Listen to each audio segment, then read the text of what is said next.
Okay, so I'm gonna let the video roll here for the whole race once before I go over some of the details we talked about after the race. Here goes.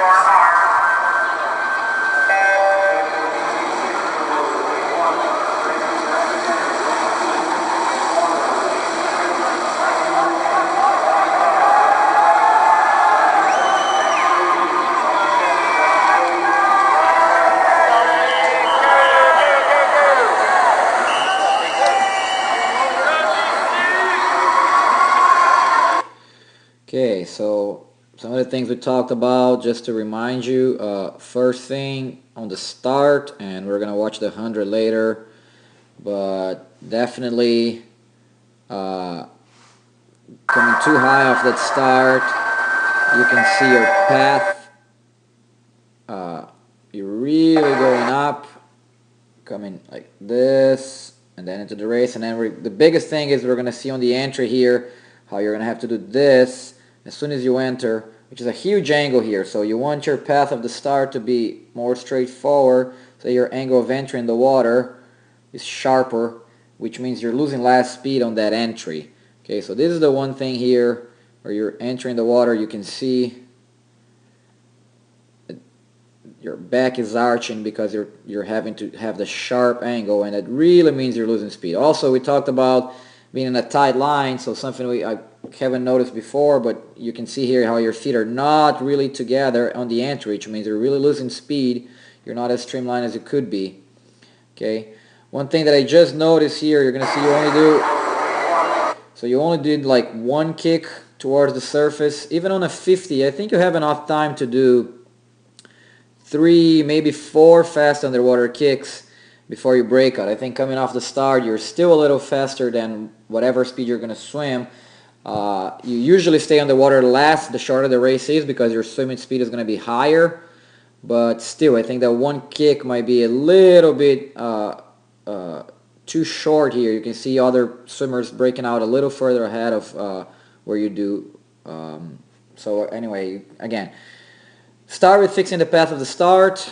That's gonna mean you're gonna get in the water with more speed and carry more speed into the water. Then you can take maybe 2, 3, perhaps even 4 kicks on the water before the breakout. Okay, the rest of the first length here is pretty good.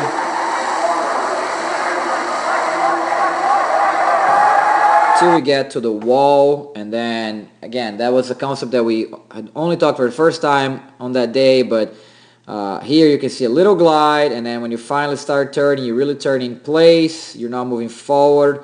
We really got to learn that turn where you carry momentum forward, which you carry more momentum into the wall and out of the wall, and you can start your turn a little bit before, so it's a couple tenths every length here.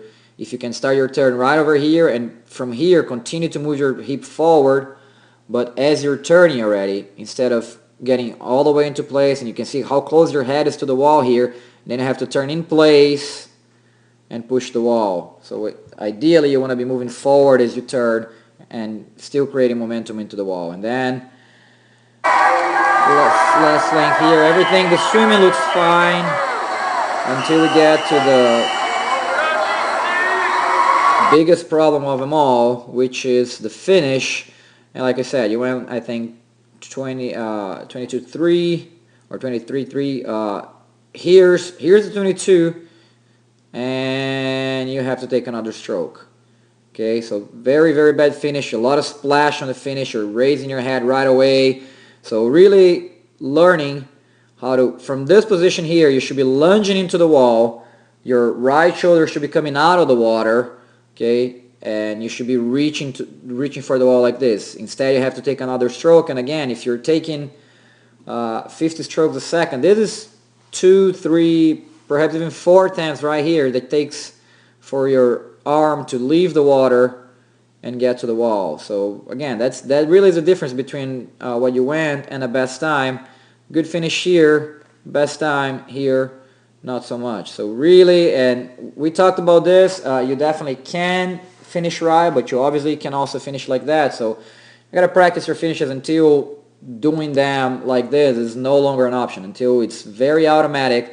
Every time you get to this position here, actually it would happen more like here, you would start thinking, okay, maybe I need one longer stroke, okay, here, and then really lunge forward over here and get all the way on your side and touch the wall. Here, you probably have enough length to be touching the wall here, really. Where you are, where your shoulders are, where your hip is, this is enough for you to be touching the wall, but because you're not on your side, you have to take that other stroke, and then really all this is wasted time on the race.